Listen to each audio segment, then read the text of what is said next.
Breaking news, আজকের গরম খবর। সাবেক স্বরাষ্ট্রমন্ত্রী আসাদুজ্জামান খান কামাল ও তার স্ত্রী এবং সন্তানের ব্যাংক হিসাব জব্দ করা হয়েছে। আরও একটি খবরে বলা হয়েছে, বাংলাদেশের শেখ হাসিনার সচিব সালমান এফ রহমান এবং আনিসুল হককে গ্রেপ্তার করা হয়েছে। প্রধানমন্ত্রী শেখ হাসিনার বেসরকারি বিনিয়োগ বিষয়ক উপদেষ্টা ও শিল্পপতি সালমান এফ রহমানকে গ্রেপ্তার করা হয়েছে। পাশাপাশি সাবেক আইনমন্ত্রী আনিসুল হককেও গ্রেপ্তার করা হয়েছে। আজ মঙ্গলবার আগস্টের 13 তারিখ রাজধানীর সদরঘাট থেকে নিউ মার্কেট থানার একটি মামলায় তাদেরকে গ্রেপ্তার দেখানো হয়।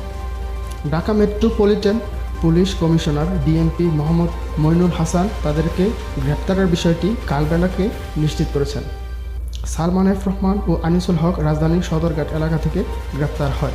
গত 5 আগস্ট ছাত্র জনতার আন্দোলনের মুখে শেখ হাসিনা প্রধানমন্ত্রীর পদ থেকে পদত্যাগ করে দেশের বাইরে চলে যায়। দেশ ছাড়ার পর তার মন্ত্রীরা মন্ত্রিসভার সদস্যদের আত্মগোপনে রয়েছে। আত্মগোপনে আছেন আওয়ামী লীগের অনেক নেতাকর্মীরা, কেউ কেউ আবার দেশ ছেড়েছেন বলে জানা গেছে। এর মধ্যে আনিসুল হক ও সালমান এফ রহমানকে গ্রেপ্তারের কথা জানান পুলিশ। আইনজীবী আনিসুল হক 2014 সালে ব্রাহ্মণবাড়িয়া 4 আসনে থেকে নির্বাচন করে আওয়ামী লীগ সংসদ সদস্য হিসেবে নির্বাচিত হন। সেবারে তাকে আইনমন্ত্রী করা হয়। এরপর তিনি আর আইনমন্ত্রী পদে ছিলেন। এরপর থেকে তিনি আইনমন্ত্রী পদেই ছিলেন। এদিকে সালমান এফ রহমান বাংলাদেশ শিল্প ও বণিক সমিতি ফেডারেশন FBBCI এর সাবেক সভাপতি ও বেক্সিমকো গ্রুপের প্রতিষ্ঠাতাদের একজন। তিনি আওয়ামী লীগের সভাপতি হিসাবে শেখ হাসিনার বেসরকারি খাত বিষয়ক উপদেষ্টা ছিলেন।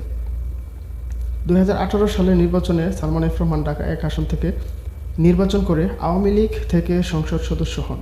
পরে তাকে নিজের বেসরকারি শিল্প ও বিনিয়োগ উপদেষ্টা পদে নিয়োগ দেন বাংলাদেশ সরকারের তৎকালীন মন্ত্রী, যিনি বর্তমানে দেশ পলাতক রয়েছেন।